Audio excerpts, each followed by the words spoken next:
how are you? Yes. You guys, I'm super happy to be here, largely because this is going to be on TV. I'm going to be on television, yeah. And I like that because it means my grandmother can watch it, and she'll be really proud. You know, she'll be like, that's my granddaughter. And that's my thing with my grandmother. We watch TV together, you know? We just kind of veg out, we chillax. I taught her that word. She thinks it means we took a laxative. I let her do that part by herself. She's like, oh, Jeopardy. No, it's fun, but sometimes she says weird things. Like the other day we were watching the news, and there was something on the news about a gay man. And my grandmother said, oh, I don't believe in homosexuals. I was like, Grandma, what do you mean? You mean like you disagree with their choice in lifestyle? She said, no, I don't believe in them. I was like, Grandma, they're not hobbits. Or Santa Claus. Like, some people call them fairies, but they're not actually fairies. Because seriously, she talked about them like they were something she'd heard about in a ghost story around the campfire when she was a kid. You know, like, and sometimes when the moon is full and the night is still, you can hear the moaning of the gays in the woods as they fornicate.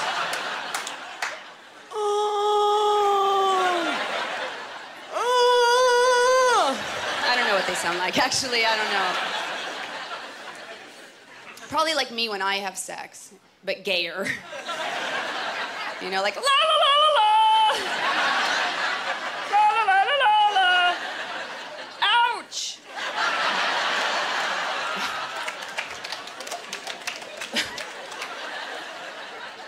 I think that would be awesome though, if that was the worst thing we had to worry about when we went camping.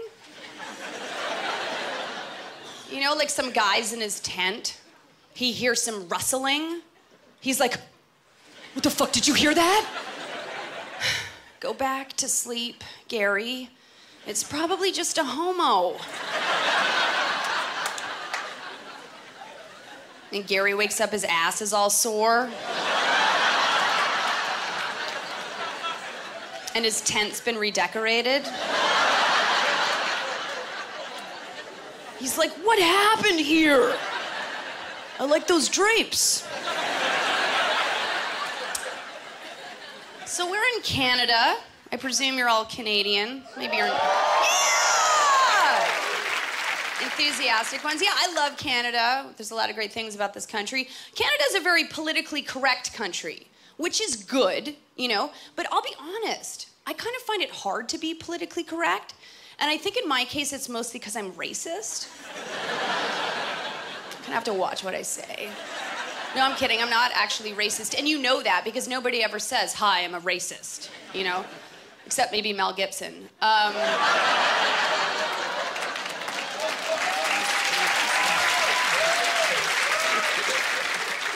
Jerk.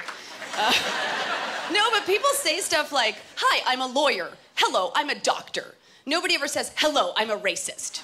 You know, they usually try to hide that, often behind a white sheet. But even though I'm not racist, I still find it hard to be politically correct, not because I don't want to be, but because the lingo is always changing. You know, I never know what the right word is.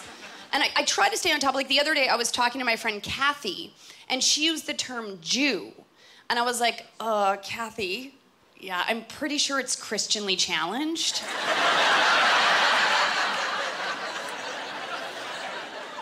You might want to watch that. She just kind of looked at me and walked away. I think she was pretty embarrassed.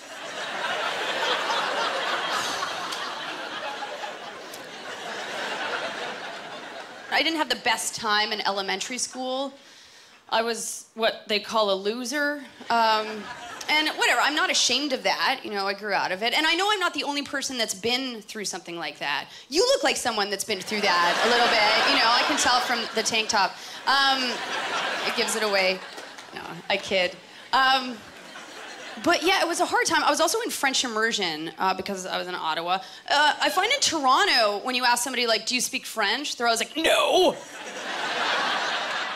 Why would I do that? You know, like you gave them a rectal exam while you asked them. They're like, no. But Ottawa's pretty bilingual. I took French immersion, and I was picked on, and not just by the other kids, but also some of the teachers, which is like a double whammy. And I remember I had this teacher in the first grade, and her name was Madame La Tulipe, which makes sense, right? Because la means the, and tulipe means bitch.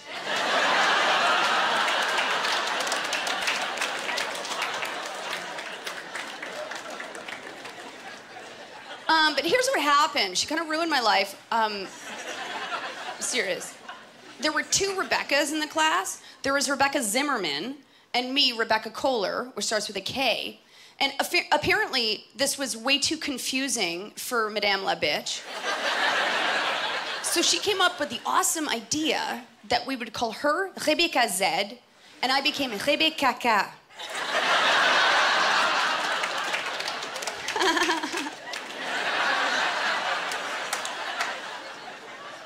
Yeah, it was great. It was great. I was 6 years old and my name was Rebe Poo Poo. It was not the best. They'd be like, draw a picture of the classroom. They'd be like, David, Cindy, Sabrina, and then just like a turd.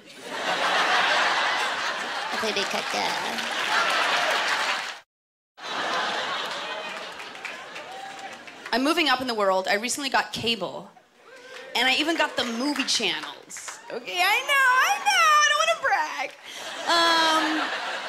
But the other day, I was a little surprised. I came home late. I turned on the TV, and there's porno.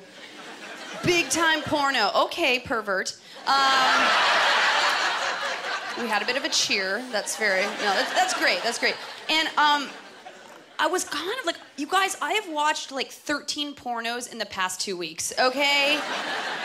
And it's not because I'm doing this. And that's not how I do that, by the way. It's a different system. No, I've watched all of these pornos because I'm fascinated. Okay, yeah. It's like a science project or something. No, I'm fascinated because I am a woman.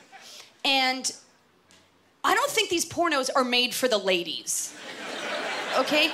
And I think this for two reasons. First of all, unpleasant things will be happening to a woman in a porno, and she'll be making happy sounds.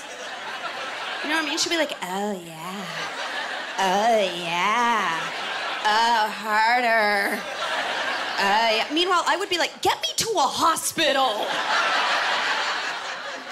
This is not okay.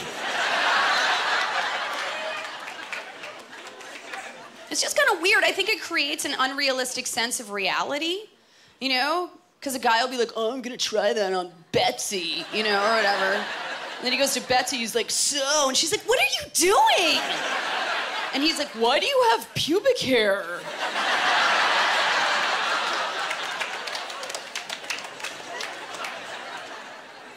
But the second reason I think they don't make these for ladies are the faces on the men in the porno. Okay, because I think men and women are stimulated differently. I think men like to see a woman's body. You know, they're like, boobies, I want to have sex, boobies! Or something like that. But I mean, I've never seen a guy's ass and thought like, I want to tap that.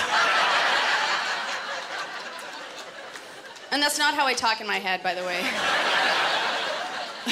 I'm not like, I like Starbucks, but it's too expensive. I have to pee, where's the bathroom? I just sound like me. But yeah, like, I think we like to see a guy's face and think like, he looks nice. He looks like he has thoughts. Maybe we could go for coffee sometime. Maybe at Starbucks. But they put these guys in the porno. And granted, they have huge penises. Those things are amazing, you know? They're like machetes. You know, they're... If you ever need to get through the jungle, just follow the porn star. I see the predator.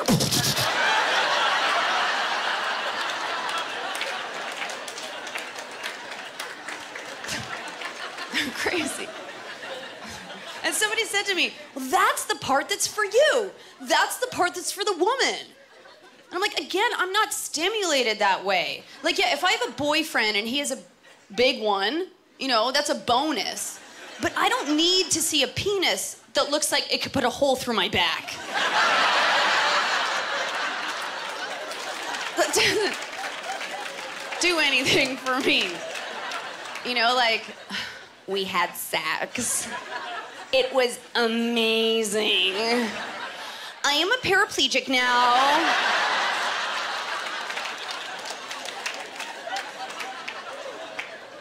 Was worth it. Anyway, so I'm watching this porno the other day, one of my cable porns. And by the way, I can't even get aroused, but, because I'm so traumatized. But the guy's having sex with a girl, you know, the in and out, and they pan up to his face and he's just like,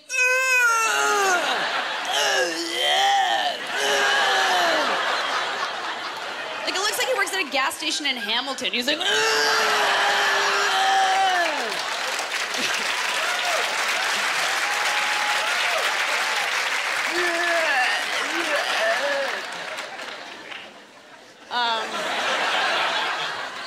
I'll just do a little porn for you right now. Woo!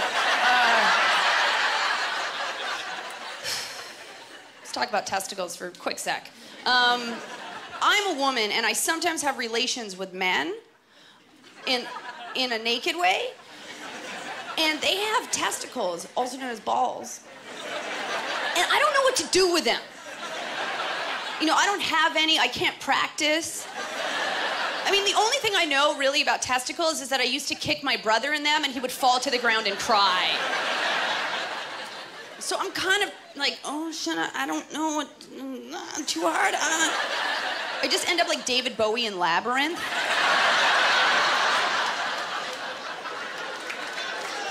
Is that good for you?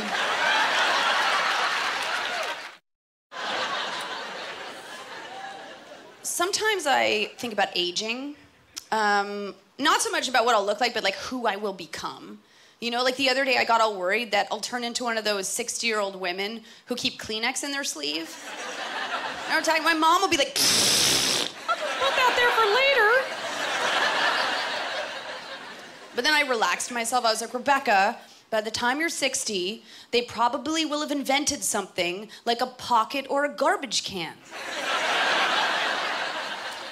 You can use those. But I remember when I was a kid, one day I had this epiphany. I was like, oh, I'm so glad I'm not a man, because men have to go bald.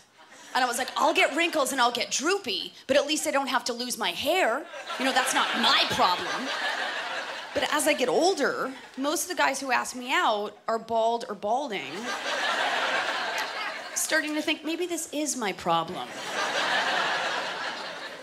You know, I don't have to lose it, but I have to watch it fall out. It's like a really slow, depressing movie. Takes like 30 years to watch. The ending's really shiny. I'm not against bald people. My brother's bald, and I love him. I love him. He's got the island going on. You know what I'm talking about? There's like a landmass back here, and then like Cuba. Front. Sometimes when he's sleeping, I glue a little palm tree to that area. A little boat, buy some cigars. He loves that. But seriously, I'm not a baldist. I've gone out with a lot of bald guys, because bald guys can be freaking hot. You know what I'm talking about? There are a lot of people with hair that are really ugly. Anyway, yeah, the only awkward thing is going out with a man who's in denial about the fact that he's bald or balding.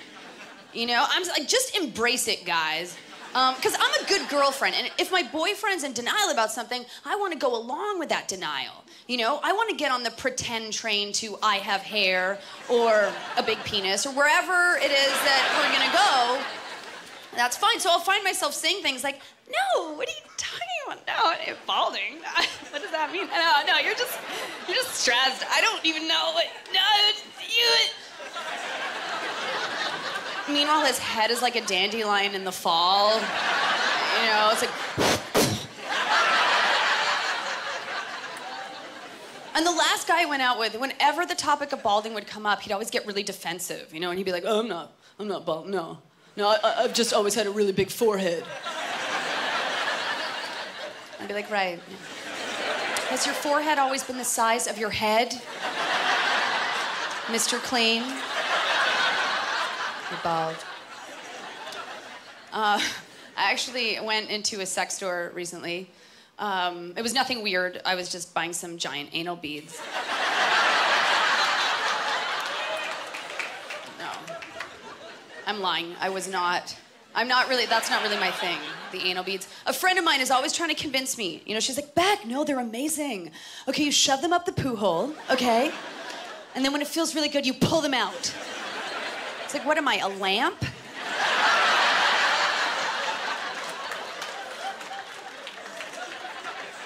Why don't you try turning me on the old-fashioned way with a gerbil?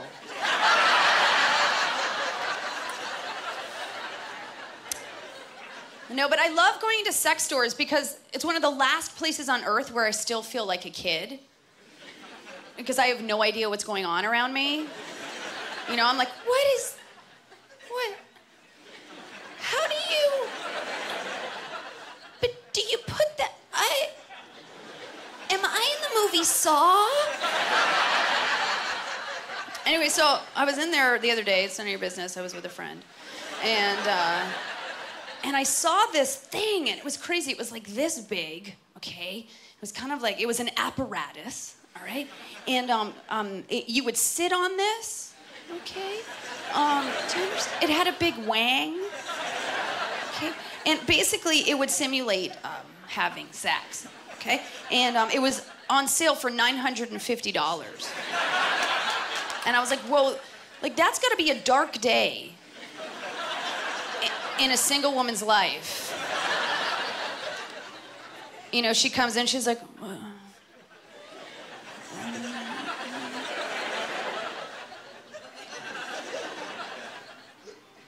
$950. Here's my visa, give me the horse. She talks like this, that's why she has to buy the horse. I just think it's sad because she's kind of resigning herself to the fact that no one's ever going to come back to her apartment. Because if they do, they're going to see that. You know, unless it disassembles like one of those exercise machines you see on TV. You know, like give it a quick screw and then slide it under the bed.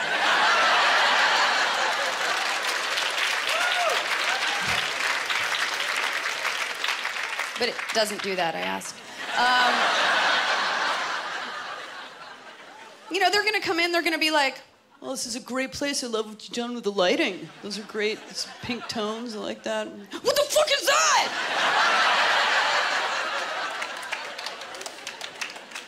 Because if you have like a vibrator, you can just hide that in a drawer. You know, if somebody finds it, you're just like, oh, that's my sock holder. I don't like it when they get wrinkled, so I iron them and I put them on the holder. I have 32 sock holders. This thing, how are you gonna explain paint it pink? You're like, oh, my grandfather built that for me. It's a rocking horse. The saddle's weird. I know. That's strange. Also, touchy subject, but I'm gonna go there. Incest. All right, let's do this! No, I don't want to think about it, but sometimes I do, because I just don't understand it, and so I have questions, you know? Because I have a brother, and I think the worst thing that could ever happen to me would be to make out with my brother. You know, he's bald, I told you. But also, he's my brother, you know? But people do this in certain areas of the world, and I just have questions. Like, normal people, when we make out, we say things to each other. You know, like, I like you, you're really cute. What do they say? Like, Sally, I really like your eyes. They're just like mine. Crossed. And then the question is what they say when they're really going at it, you know? What then? They're like, oh, that feels good. Oh, yeah. Oh, that's good. Oh, yeah. Oh, who's our daddy? Who's our daddy?